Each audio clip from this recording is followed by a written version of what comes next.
With us now, and we'll see if he's wearing a Morning Joe fleece. I doubt it. Let's bring in right now Republican presidential candidate, Senator John McCain. He's dressed up nicely this morning. Senator, good to see you. Where are you today? I'm in Cleveland, Joe, and to wear fleece, I'm not sure. You know, that word, fleece,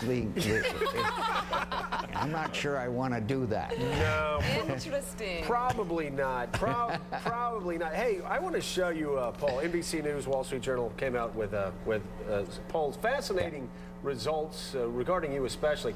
Let's start first with a party that you and I are members of. The Republican Party and the Democratic Party asked, who do you want to vote for this fall? 51% Democrats, 33% Republicans. We've talked about this time and time again. Our party sure has screwed up things over the past 5-6 years. You feel like the Whig nominee in 1856? That's a good. By the way, good morning, Mika. Welly, good morning. Good to see you.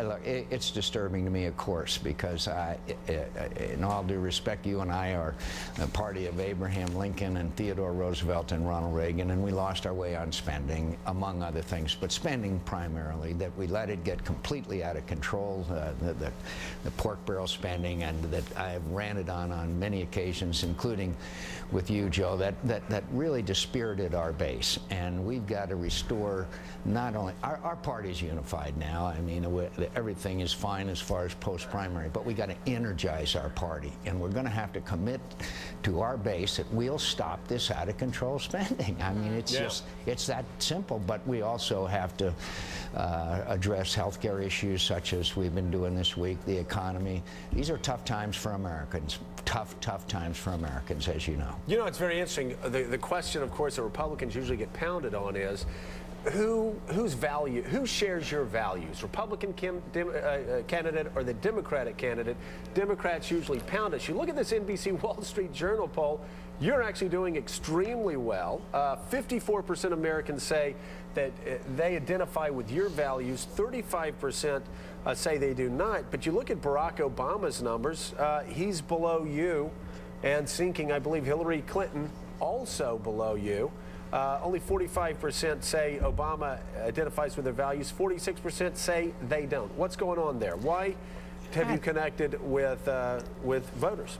I think it's straight talk. I think it sometimes hurts you when you go to Iowa and tell them you're against ethanol subsidies, but you got to tell them the truth. And I think people in America have so many sources of good information, except for this program, of course. Of course. And, but they have so many sources of information and knowledge now that you can't go into a state and say, I'm going to do this, you know, and leave and have any other message. And I think you got to tell them what they want to hear and what they don't want to hear. They respect that, particularly in difficult times. They know that times are tough.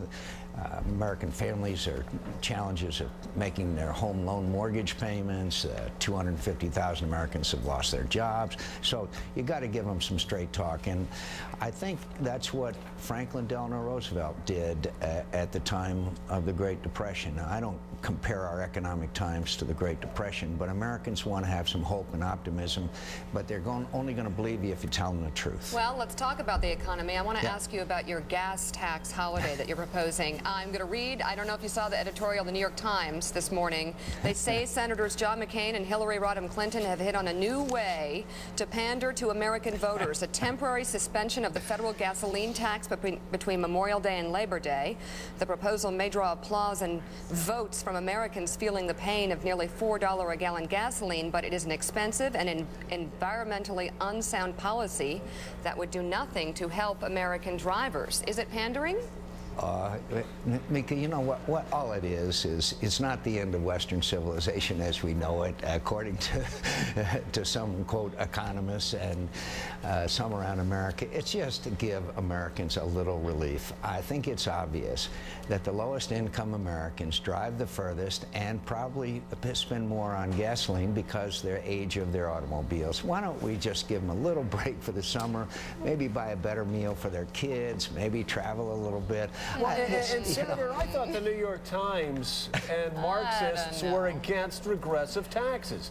There is no more regressive tax. Seriously, there is no tax that punishes working class people more than the gas tax. You used to work in Washington, in our nation's capital, Joe, and you know that the people who live in Georgetown could literally walk to work. The people that do the servicing and the real hard work, they sometimes drive 40 or 50 miles. So it's really just a little thing to give some people. You know, right now we want to pump up American confidence, hope, optimism, and you know, they say they got a little bit of a break, particularly in rural America and other places. So, but every special interest, I'm telling you, it's remarkable. You know, we may not be able to build that bridge in Alaska. Oh my God, that would be awful. Let me show you another part of the poll. Wall Street, the NBC Wall Street Journal poll talks about what people are most concerned about when it comes to